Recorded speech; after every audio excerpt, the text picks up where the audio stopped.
watch our show, so we're going to recommend that you, and then it'll be on Facebook. Be part of your record. Yeah, we'll attach it to our page. I have a social media page. So just usually when everyone do something, we'll attach the link to our page. Yeah, sure. Members can take it out. That'd be This good. is How many members do you have? 400. You've actually grown. When I came back from law school, weren't many baby doctors around. No. Because they open up. More people know about the studies now. Because I think really a lot of people just didn't know.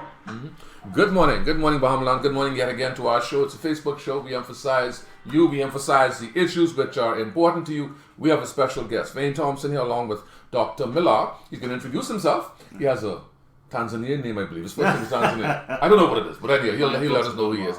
We have a very special guest, and he's the past president of the Bahamas Doctors Union. Yes. Am I correct? Immediate past president. Immediate past president, and there you go. So we have we have the persons in the room, and we're going to talk about this doctor strike, but from a different perspective. Remember now, we seek to enforce in the show the mantra that we focus on our people, not on those who rule us, to the extent that somehow they set the agenda. This is a non-corporate media show, and or ZNS. So you get an opportunity here to hear the conversation from a different side. Doctor, please introduce yourself, and thank you very much for coming. Thank you. Thank you for having me. I'm Dr. Mucumbar Milar. I'm the immediate past president of the Bahamas Doctors Union. Previous to that, I was vice president for the Doctors Union from 2014 to 2017. I became president from 2017 to 2018, and then of course I took my position as an advisory position to the Bahamas Doctors Union, and Dr.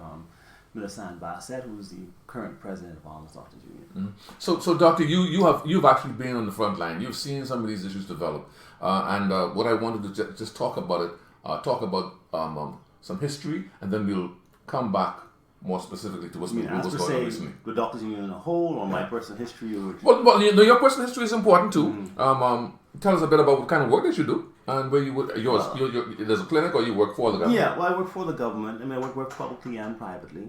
I have a doctorate in family medicine, so I'm a specialist. I graduated medical school in 2010. Subsequently, I got into family medicine, did a year in surgery, got into family medicine, got into the program. And when in 2014, 2013, underneath the old law, when I applied for my license, I was rejected. There was no way they could reject me underneath the old licensing. So when I inquired about it, it was all personal things. So some of the older doctors had personal problems with me, and they took that into the medical council. Oh, yeah. And because the medical council had so much purview and oversight, they could have just rejected you and tell you foolishness. They don't know no reason. No, we just reject you. But you're not one of those who formally trained in Cuba. No. So you didn't have my medical education has gone from University of West Indies in Jamaica. Oh. So what's the problem? Yeah. Okay, and I've come to find out it's personal problems. Yeah. So of course I took it to this is before the law changed. I took it to the courts. The courts, they did something like they said, well, we don't really have purview over this, and they say, well, they have to give you some type of license. So they gave me some type of license in which I was able to function. But then after that, I realized, and when I went to the union to really get some help, I realized, wait a minute, the union is not doing anything. They're not interested in doing anything. The person who was in charge was not really interested in doing anything at that time. So I decided to say, well, you know what, let me make a change. And I noticed how disorganized we were as a union. There was no union at that time. There was a union. The union's been there since the 1970s, 1980s. It's gone. It started at the Hospital Doctors Association. It fell out of favor for a while, and it was resurrected by Dr. James Johnson in when he came back. And they resurrected it. They brought the names back. And myself and Dr. Clark came on in 2014. And because neither one of us, well, I know myself, I didn't have any real other agenda than just making it. You didn't want to be a PLC candidate in the election. No. Or FNM, whatever. Yeah. I didn't want to go into any politics and anything else. I just wanted the right things to happen. Okay. So we started on there, and we noticed that there are a number of things that were in our contracts that were not being resolved. There was maternity issues, which Dr. Bassett dealt with finally. And our contracts and our industrial agreement, which took 2 years to negotiate. And there's other things they were talking about, the timekeeping and everything else like that we resolved. That they still talk about, which is it's absolutely ridiculous. Let me ask you the question, maybe, Doc, and then we'll bring it forward a bit. Are you working on a private? Are you a private contractor with the Bahamas government as a doctor, or are you? I know you have your private practice, but separate apart. I moonlight. You're allowed to moonlight. You're allowed to, if you're at a certain level, you have to look at the bylaws of PHA. So at my level, I'm a senior registrar, quote unquote acting consultant. Okay. So at my level, I'm allowed a certain amount of hours to have my private practice. Not to say a full 40-hour other office, but you're allowed to moonlight and say, well, I have my nights free, I have the weekend free, I can work someplace else. So that's where I'm a contractor. So for all intents and purposes, you're an employee of the Bahamas government. Yes. Which means, okay, fine. Now that I have you. Now I notice you distinguish between being a senior practitioner and a senior practitioner as opposed to a junior doctor. Well, I am still considered anyone who is not a consultant is a junior doctor. Okay. So if you, like myself, I have the highest levels you can get. I have a doctorate of medicine. Okay? So there's no more medical education for me to get. That's a consultant level education. However, my department doesn't have an opening for a consultant position at this time. In the public system? No, in my department of family medicine. Yes. Okay? So I've been acting for 2 years. I've been an acting consultant for 2 years. So that means I have all the knowledge, and the juniors, they look up to you. You have to teach them. You have to teach the medical students. You have to teach the residents. You have to be in charge of the clinic. Junior doctors will intern with you. Yeah. Yeah. Okay. So I have all those things, but just the hours and the official title, because they don't have the position. The PHA claims they don't have the positions. Now is that a point of contention? That is a point of contention. So that's one of a number of points of contention. Yeah, because you can't be acting in a position for 2 years. I totally have agree with that. More and more responsibility. You had an acting chief justice for almost 2 years. Am I right? Exactly. It's just a matter. Exactly. So that's a big point of contention. You have people that are acting for a year, 2 years, whatever, and they're acting, and it's like, but you get all the responsibilities, but you don't get any of the perks. Why? So, and a large part of that you're saying, for reasons which are historical and perhaps personal to you, you felt had nothing to do with your talent, but had more to do with the politics of exactly. Okay, Doc, that's the Bahamas, unfortunately, and you are absolutely right. And I'm not going to dispute anything you say, because I'm fairly familiar with some of the things that you're talking about. Doc, the Doctors Union has now been around for a number of years, and your task is to try to improve the working conditions for doctors. Yes. Also, simultaneously, the working in the provision of medical services to the people of our country. Exactly. Like you're guided by Hippocratic oath in your license. Exactly. So please tell me, why are you guys having to do what you are doing in 2019? Why? Because we have a very obstinate public hospitals authority. We've been negotiating with them for the last 5 years.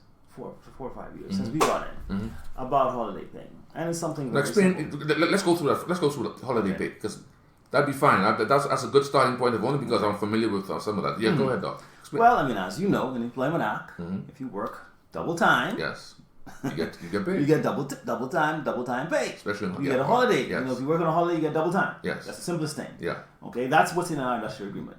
Going back at least the industrial agreement prior to what I signed, so that goes back to 2010. Prior to myself agitating, we had never been paid holiday pay. So you're owed holiday pay? By owed holiday from 2010. What kind of money are we talking about? We calculate something like $12 million. Wow. Yeah.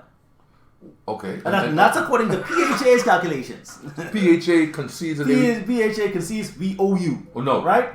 They concede. Why have you not filed a writ? We're trying to avoid that. Why? We're trying to avoid that. Okay, I get you. So these are some of the issues.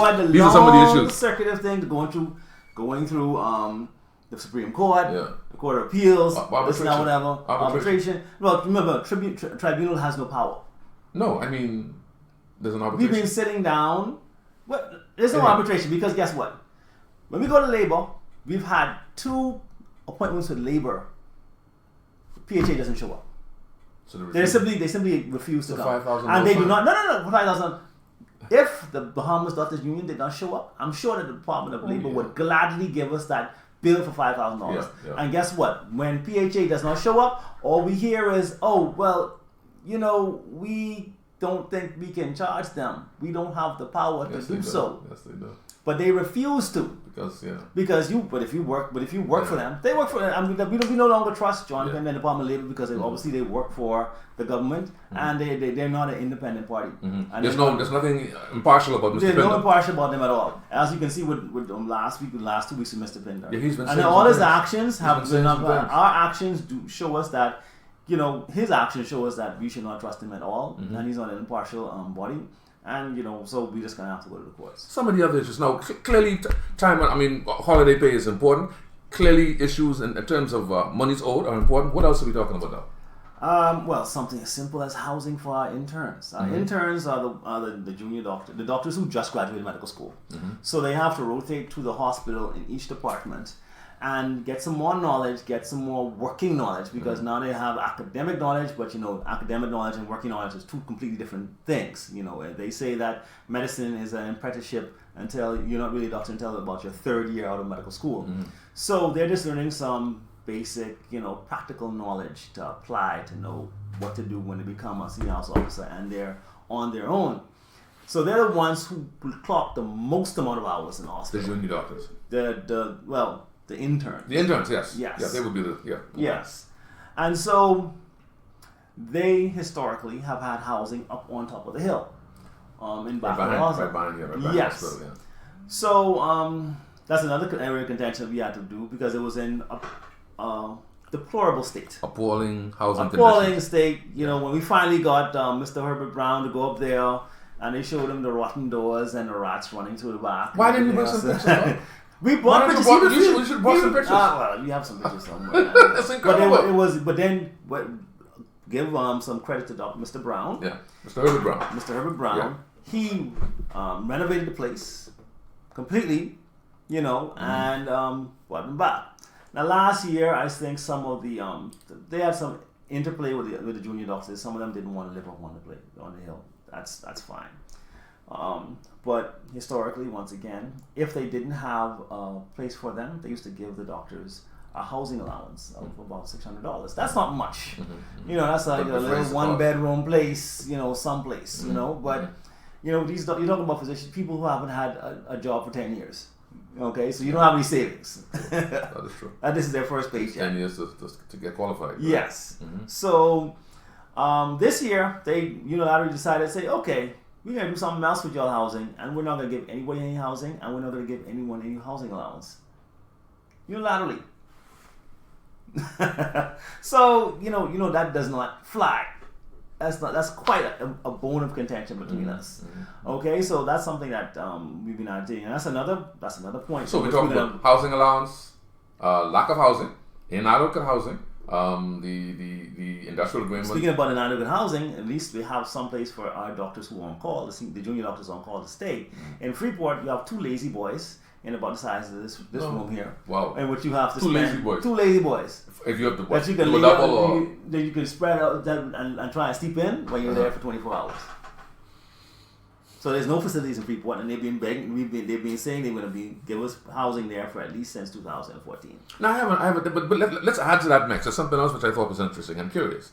I'm familiar to some extent with the so-called mischief of the so-called single-year contract, as opposed to taking someone onto the public service and making them permanent and pensionable. What they do is they simply contract them year to year. Well, what is that all about, and why is that a bone of contention? Well, that's a big bone of contention. Well, first and foremost, 2008 unilaterally, PHA stopped making physicians pensionable and started putting them on 3-year contracts.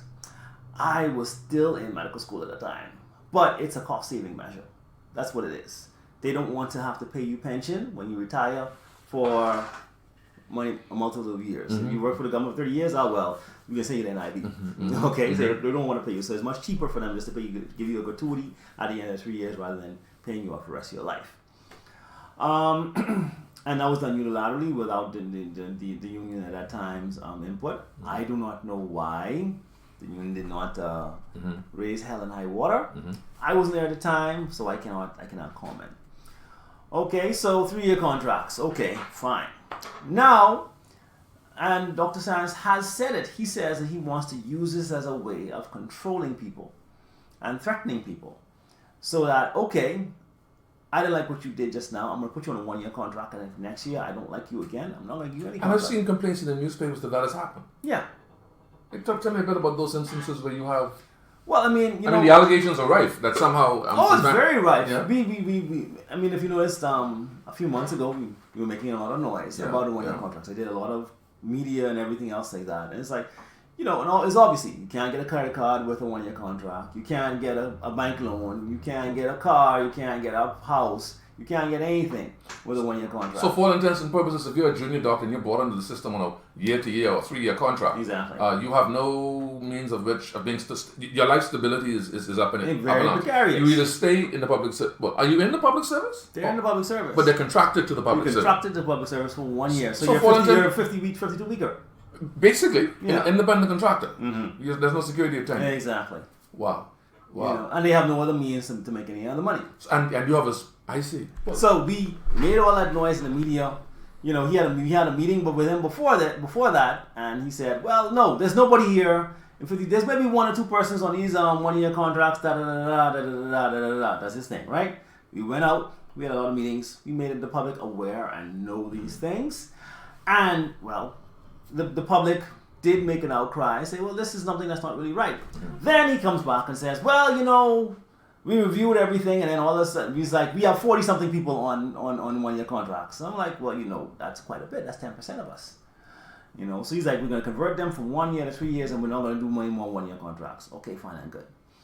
Then the deputy chairman, Mr. Burrows, releases a memo 2 days later and says, you know what, according to the industrial agreement, this section, which says absolutely nothing about it, we can issue, PHA can issue 1 year, 2 year, 3 year contracts as we see fit. So you overruled his minister.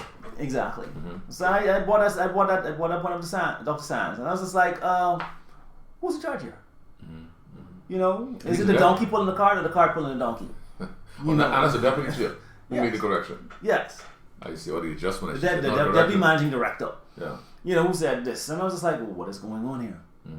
This makes no sense to us. This makes no sense. So that's still a point that's there, because they literally tried to give someone a 1-year contract last week, and the doctor refused. The doctor says, I'm not signing this. I'm not signing this 1 year thing you're trying to give me. And that's what we're gonna advise our members to do. Do not sign it. Give me your impression about other parts of the Caribbean.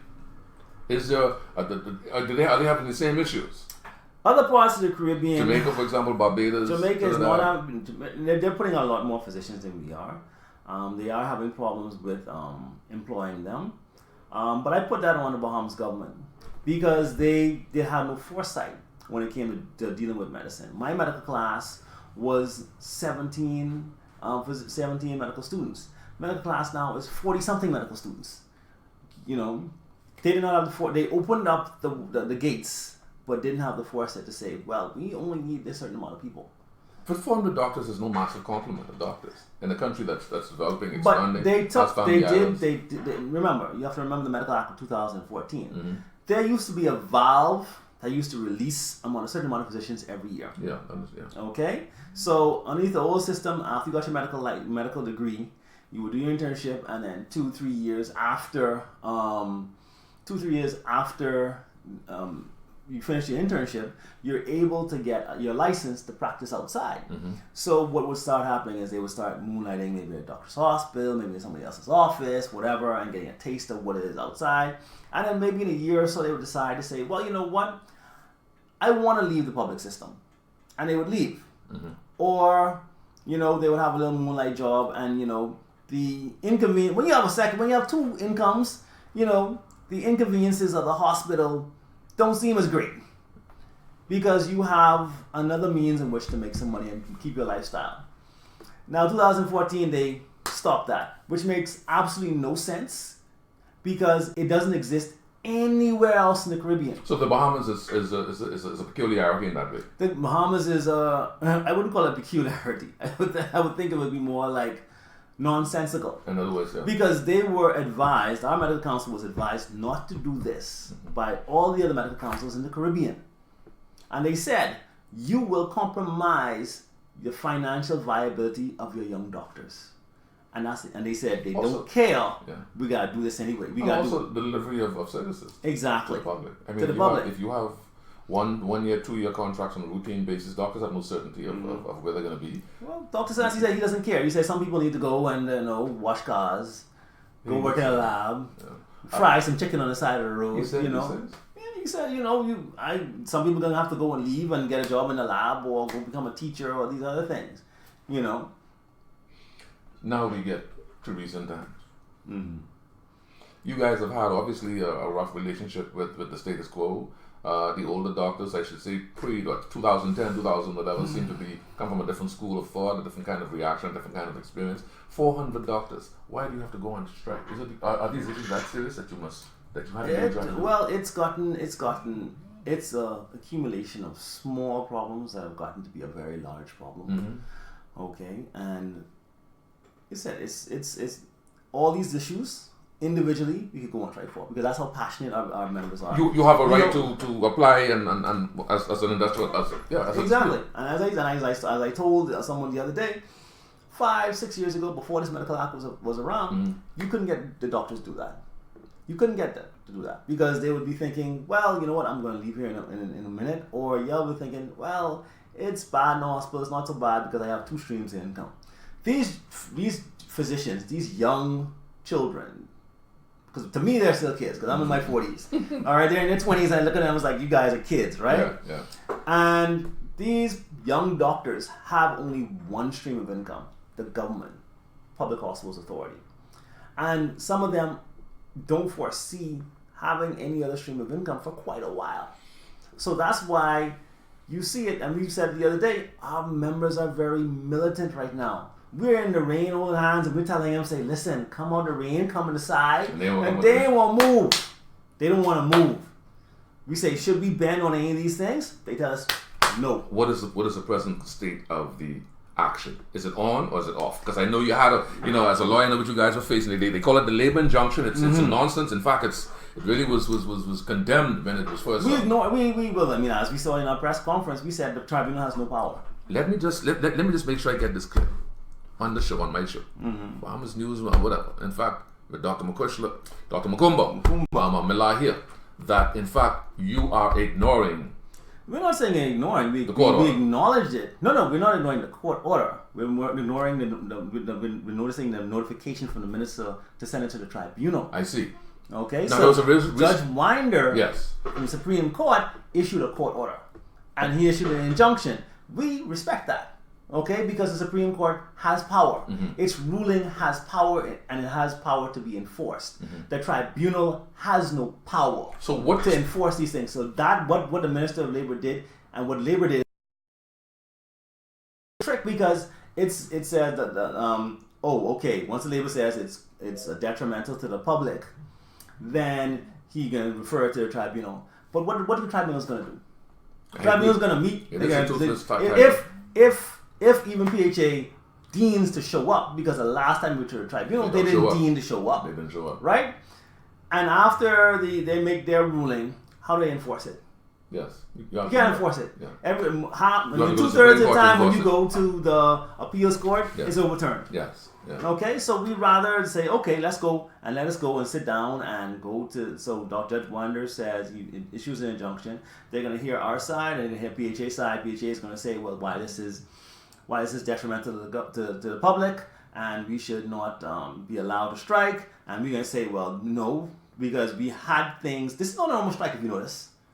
We've sat down, and we have persons in every department of the hospital on our board, and we would come together, and we have input from we have shop rep stewards, and we have input to say, okay, what do we need? We want to go on strike, but we have to make sure the public is safe.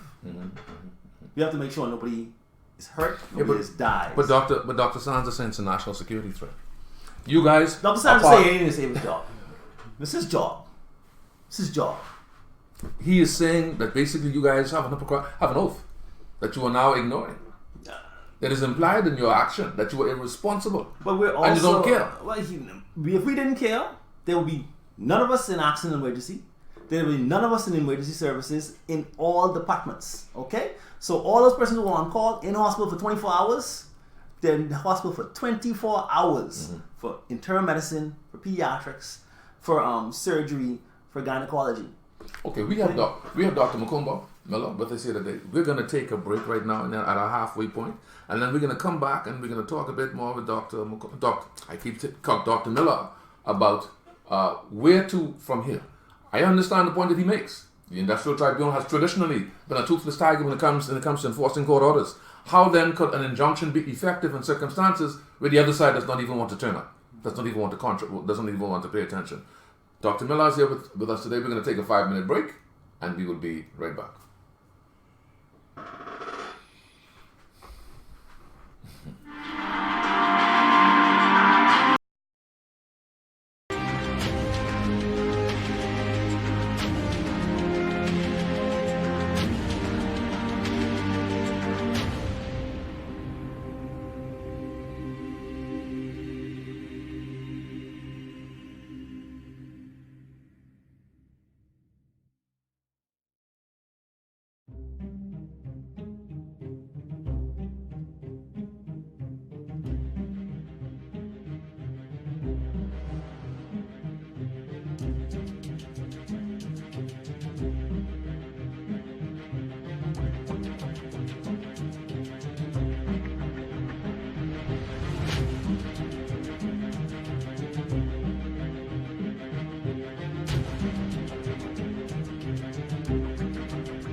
We talked to him about it. He knew that he was going to have to do that, so that's fine. That's fine.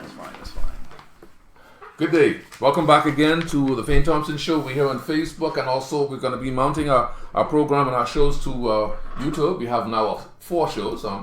I'm used to this kind of business, but one thing I like about this particular format, Doc, is it's a freewheeling type of show where you can say what you want, etc., etc., etc. We only ask people not to cuss, and Dr. Milar doesn't cuss, and so we look forward to enjoying further shows and future shows.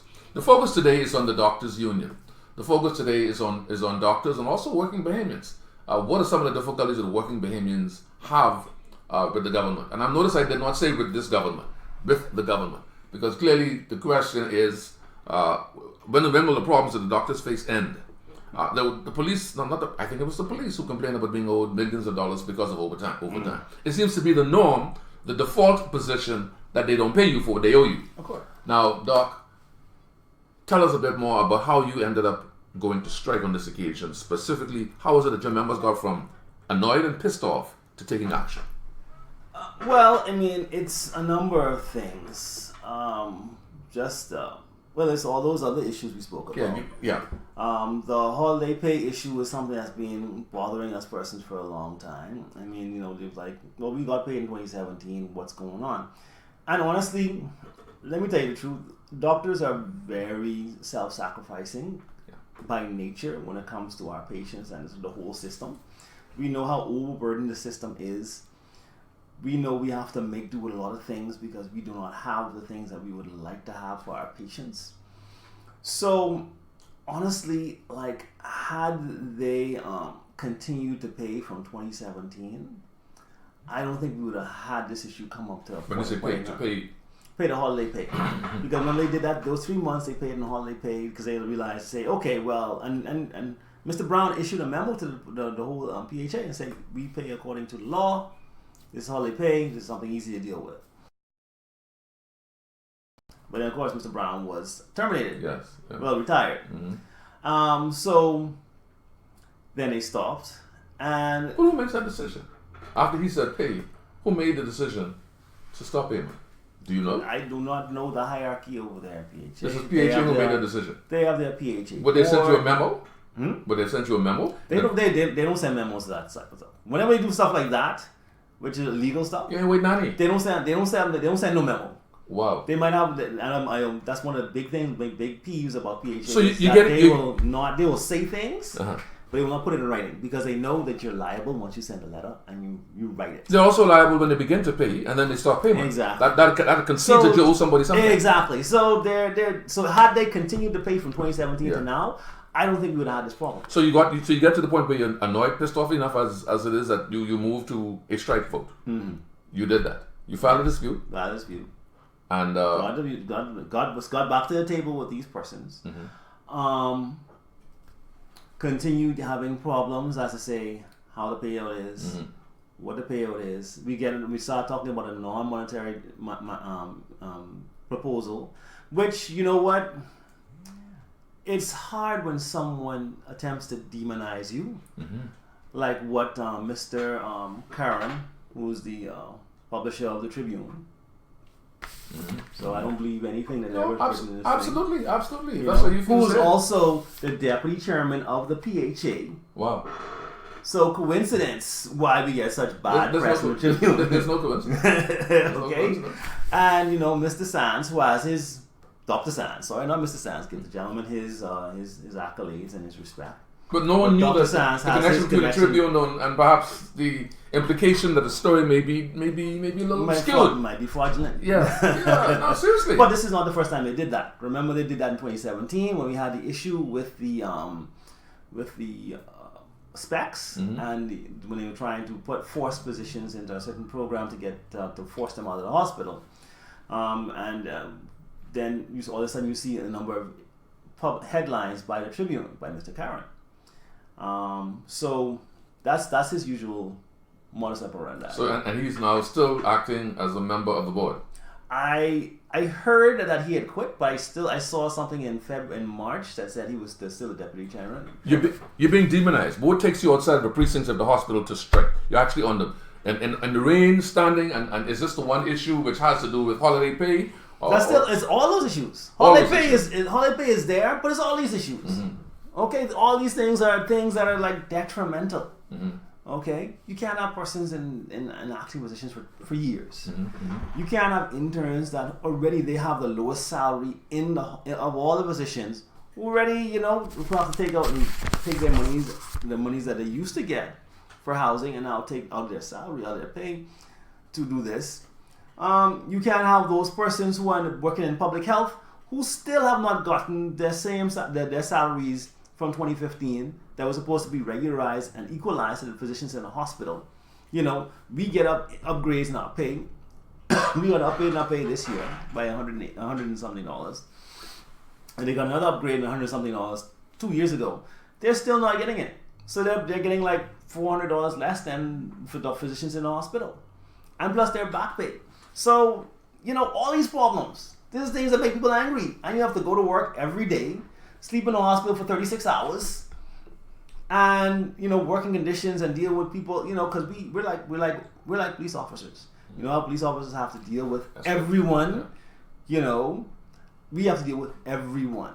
Cannot say if they're accused of a crime, That's not to do with us. We need to deal with what your problem is. You have not been characterized as essential services, though there's some suggestion. We're categorized as essential services. You are essential services? Yeah, we're characterized as essential services. However, we're allowed to strike.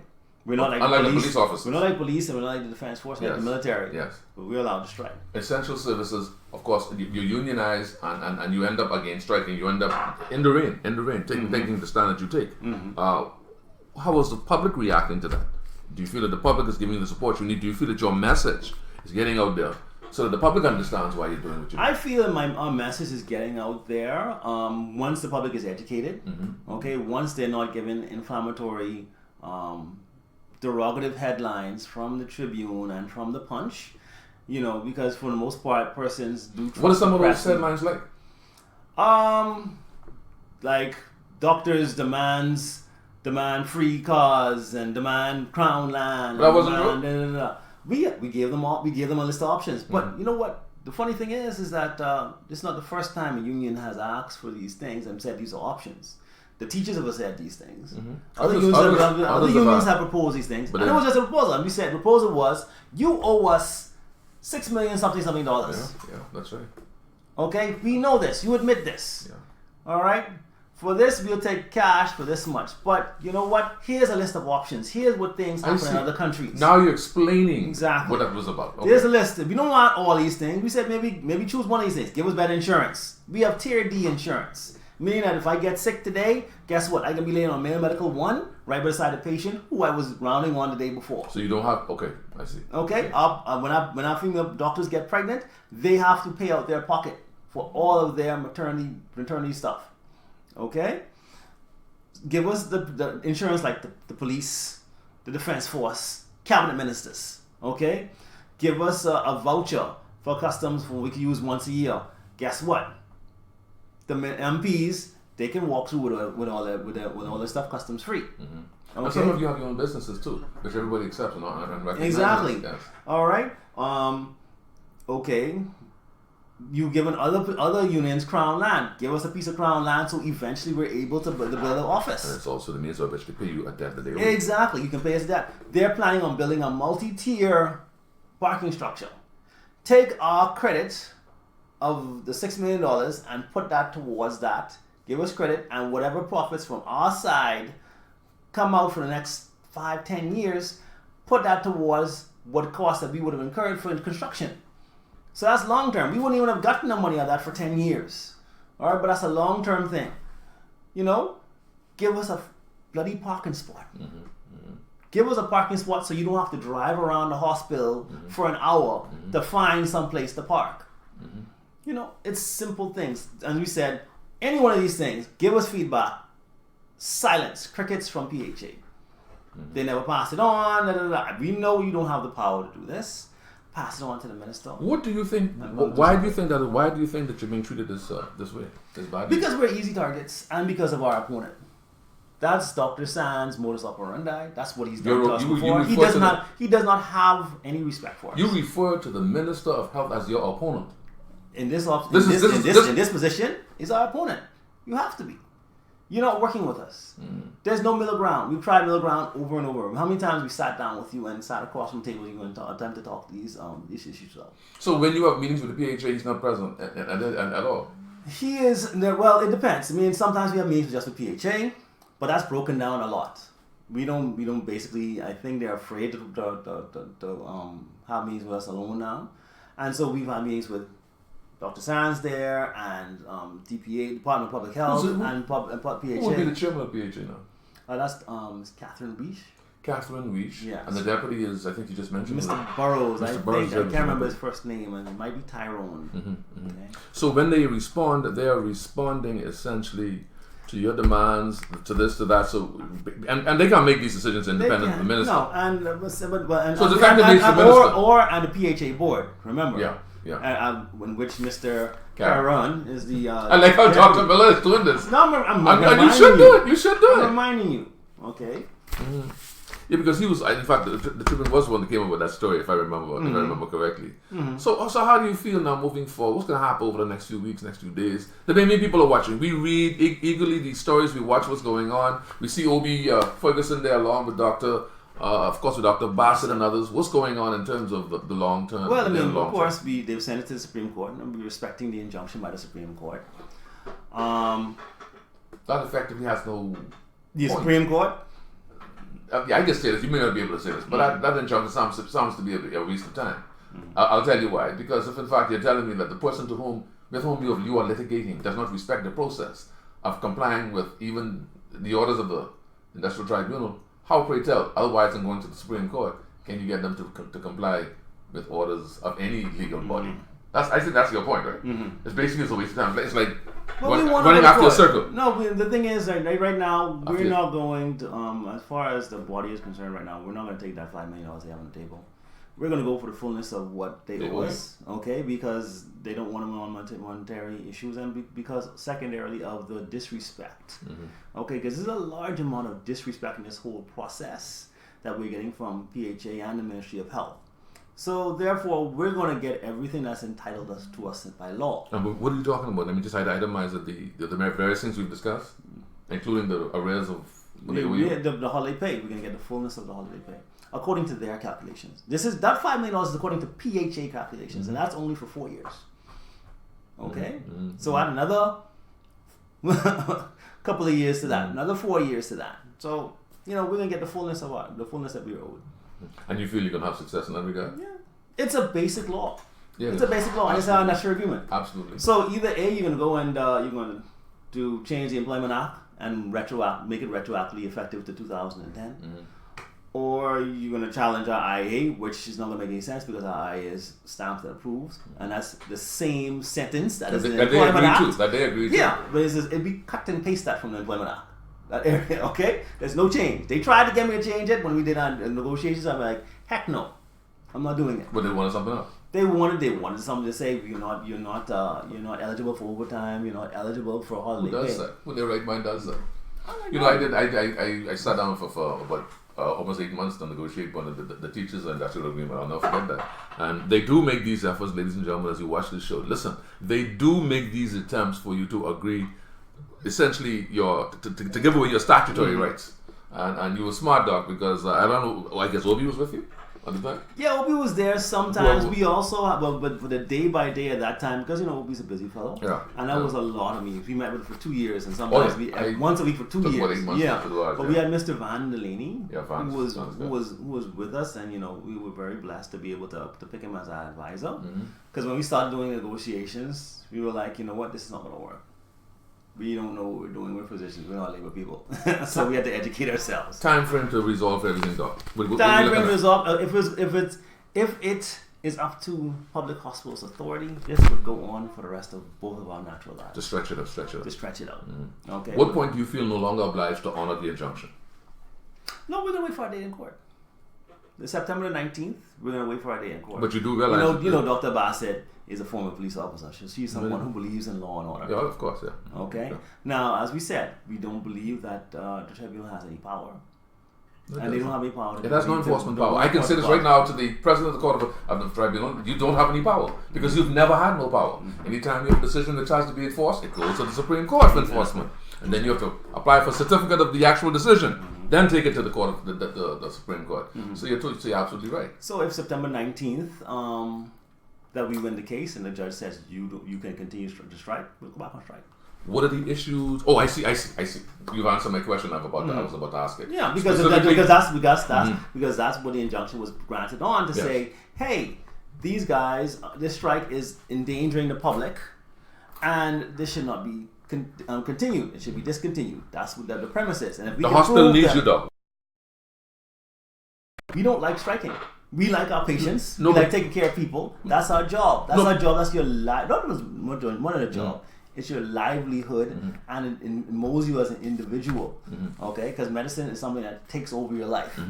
Okay, you can't be responsible for people's lives and not be changed by it and not be affected by the people reciprocally. But you should not be striking. Your Hippocratic oath precludes you from striking. You should not be striking. No. No, it doesn't say that. It doesn't say that. It doesn't say that. It does not say. Punishment needs you in the hospital. Do no harm. Do no harm. You're doing harm to the public. No. We might give you a little inconvenience now. If you got that cough and cold and you might go down to A&E, it's like, boy, listen, we only deal with essential things. Let me go home or let me go to a private doctor and spend $50. You know, that's inconvenience. Doing harm is you get your gunshot wound and you go to A&E. But that's guess what? But isn't that what Mr. Sanders is saying? Nope. Isn't that what the PHA is saying? Nope. Stop the strike because it's damaging the public interest. In this whole conversation, you still trust the PHA? Absolutely. No, Doc, I bring you up. I didn't bring you here, Doc, because they can fool me. They can't fool me. But I'm not saying, so see, that's the case. The persons who will take you to surgery and do your surgery still in the hospital. They're still on call. Okay? If you need to have your C-section, the females need to have their C-section, have their child, guess what? They were having their C-sections to have their children. Okay? If your daughter, your son needs to be admitted to the hospital, they were being admitted. Okay? They tried to sit down and say, okay, we're going to tell you how to conduct your strike. No, that's not how strike is done. That's not how strike is done. We decided to say, guess what? These are essential services. We will not take away essential services. Essential services are there. Okay? But we need to be able to demonstrate ourselves as workers and fight for our rights. Okay? Just because I'm a physician doesn't mean I'm no longer a worker. I'm not a manager. I don't hire and fire anyone in that hospital. So what they're saying does not fly. And you feel maybe next year Parliament they'll get together and change and push through some law, you know, because that's what our country does. They'll push through these one-sided laws, just like the Medical Act, that makes absolutely no sense to try and oppress the younger physicians. In which way? I keep hearing about the younger physicians, the junior doctors. They keep in which way? Real quick, though. I don't want to keep you much. Real quick. I mean, just like I said, they changed the law just to hold people in the hospital because they saw that, you know, they thought that money was running out. We have a finite population. So you see, okay, every time you see, what do they say? They say they would drive around and every shopping center they see a doctor's office. And when you do that, and then they go back to their big fancy office, and then you say, well, you know, I don't see patients coming to me anymore. That's the fault. That's the reason. Not to say that, you know, you need to think about improving your service. That's why I always say, I mean, if you improve your services, patients are going to see you. You know?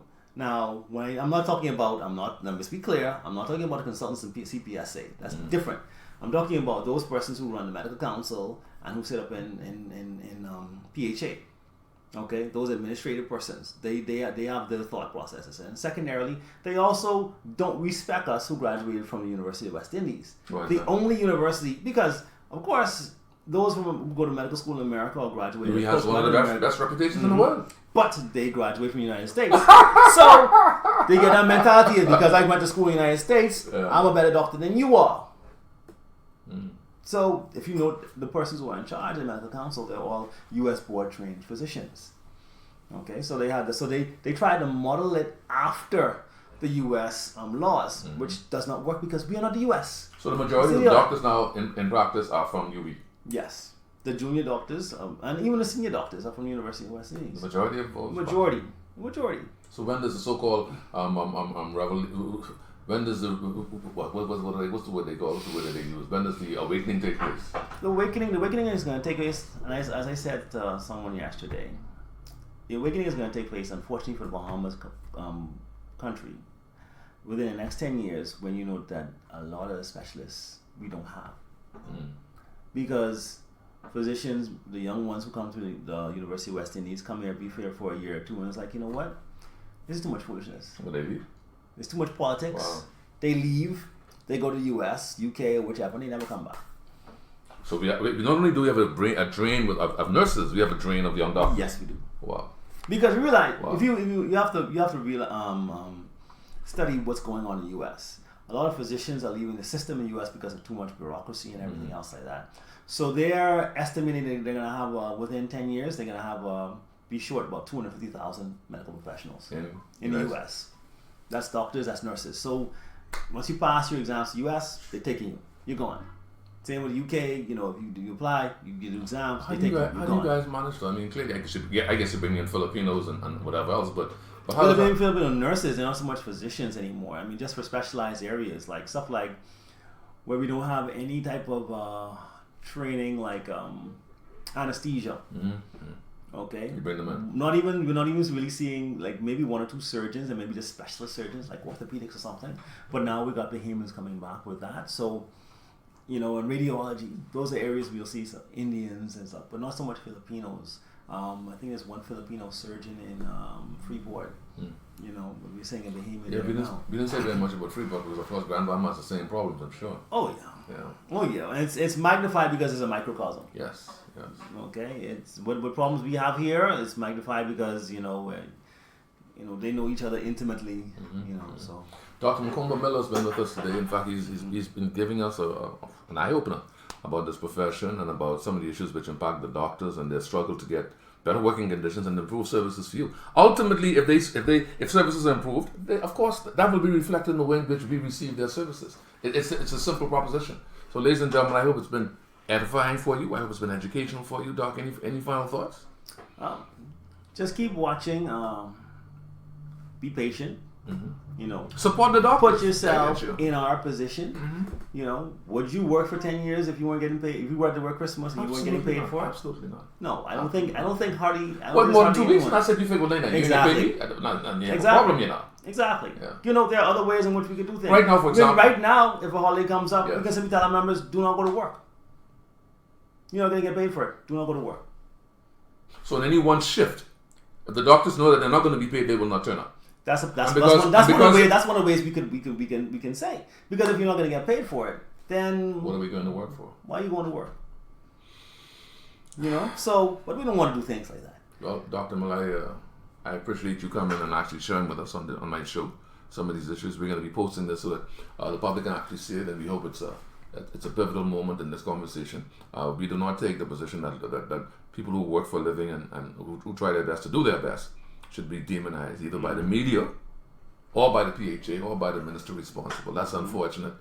I tell you that we decry that, and we say to the minister and to those responsible, find a way to settle this. It's outrageous. You wouldn't accept the payment plan that you have actually set up for these doctors, Mr. Sands. You wouldn't accept that payment plan. Dr. Sands, give him Dr. Sands. Respect. Okay, Dr. Sands, you wouldn't accept that payment plan. You wouldn't accept that relationship. You would just not turn up. Oops, is that a strike? There you go. So, Dr. Milar, thank you again. Thank you very much. And we're going to try to, absolutely, we're going to try to get you guys in, and we support the work and the efforts that you're doing, and look forward to that continued relationship developing. This is Fayne Thompson. We've had a show we hope which is edified and informed. Thank you very much for listening in today. Have a good day.